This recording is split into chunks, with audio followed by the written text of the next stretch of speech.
All right, here we are again with an old classic summer scenario. First, I want to tell you that I always check my AC, make sure I'm fully charged before the summer starts up, and that my unit is functioning properly. And what I do is, run my system all the time. And I was at the dump, and my AC went out, and it's been out. So I have to do some preliminary checks, but I already know what the problem is, but I'm going to show you how I found out what it was. Okay, I knew I had a good charge. I went to the dump. I was getting good cold AC. This is the original AC in this truck. It's been since 1987 in this truck, and it's always been cold, cold, cold. And I've flushed it out, changed it to the 34, and it's been just as good as the R12, and I completely done this system over, oiled it and everything inside. So the first thing you want to check is see if your compressor's locked up. And as you can see, it's not. Okay, so that's a sign right there. You're telling you that it's probably something either inside the car or out here electrically going on wrong. Okay, very little often is it switch inside, but typically it's something going on out here. But let's find out what's going on. All right, so what I have is excuse me real quick here, is an automotive test light. And this automotive test light here, I've basically got it plugged into the positive side of the unit here. If you can see down in there, that's the green wire. I've got it stuck in there, but make sure you don't stick it to the body anywhere touching metal. You don't want to touch metal. If you touch metal, you're going to ground that puppy out, okay? And then you're going to blow the fuse. So now I've got it poked in there real good, okay? As you see, on the green side, that's going to be my if you had a multimeter, it would be 11 volts coming off there. You would pull it off, check it, and see if it has 11 volts. It's got 11 volts, and you know something else is going on there. And I'm going to show you what that problem is.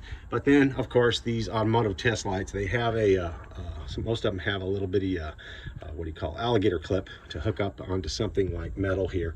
But because I've done so many different type of troubleshooting, I have a humongously long wire because I had a tail light problem, and I couldn't determine the problem until actually I troubleshooted it with a longer piece of wire. So that's why mine has a big long piece of wire. But you can get these fairly cheap. A multimeter is going to cost you some money, but this is an automotive test light, and let's just see what happens, and I'll show you how to work it. Okay, first thing you need to do, move that away here. Go over to the vehicle. Okay, and you want to make sure you're in your AC mode. Let me get right here on it. You want to make sure you're locked into your AC mode right here. Okay, make sure that switch is good. It's in there. It's in like it usually is. Set to cold, set to high. Okay, and you don't want to turn the car on. You want to turn it on, but you don't want to turn it fully on. Okay, so what we're going to do is turn it on until we can get voltage to it. There we go. Now we got voltage going on.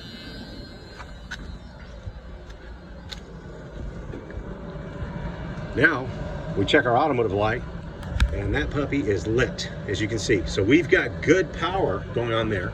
I've already checked the ground earlier and cleaned it, made sure that the ground over here, so you can see the ground. Let's see if I can get the camera down on it. There's the ground right there. I cleaned that sucker up real good. That's the black wire. I made sure the black wire was all good and clean. And that's telling me right there the signal's good. I'll turn this back off before I spike the system. And the reason why I'm saying spike the system is what happens is you have to get into here, and you're going to see where I'm pointing in here. It's kind of hard. Let me see if I can magnify that there. Okay, you see that piece that I broke off right there, that little black piece? That's the diode that goes right in between. Once I broke that, my AC now works. Now the only problem with it running the system with a broken diode, now you can see it clearly, it's right in the middle of the screen, that black piece between the wires, is a diode that goes in between the two. And let me just read it verbatim right off the sheet here, so I'm not saying anything incorrectly. The clamping diode is needed to prevent voltage spikes. Without it, a voltage spike could cause damage to switches, ECM, or other electronic circuits. To replace the pigtail, simply snip the wire and splice the new pigtail on, and heat shrink or clamp the new one on. Now, that's what you're going to have to do. Let me back up here. You know, like sitting there magnifying world there. But I just wanted to make sure I read that to you, that diode is very important. So like today, right now it's about 102, so it's pretty darn hot, and it gets hotter than that, and it sucks. So you can't really, like me, drive around without the AC on, or you're just going to sit there and just boil alive. So the best thing you can do is just drive as you can. It's not good for it, and it does put the spike in the system, so you got to be careful. You could damage stuff, or just don't run it at all and live in heat if you're in a cooler area. But order that pigtail immediately, and I'm going to leave a link for Amazon for my type of vehicle, but your type of vehicle is in Amazon and many other places too. A pigtail can run you from, and basically what a pigtail is, they call it pigtails, it's the connector and the wires. Connector and the wires with the diode in it, okay? And you can get them for your cars, and it depends on your car. It could be $9, it could be $7. Mine was $8, $8.50 something, or it can run to, you know, $30, worst case scenario, okay? And basically you just splice it in there.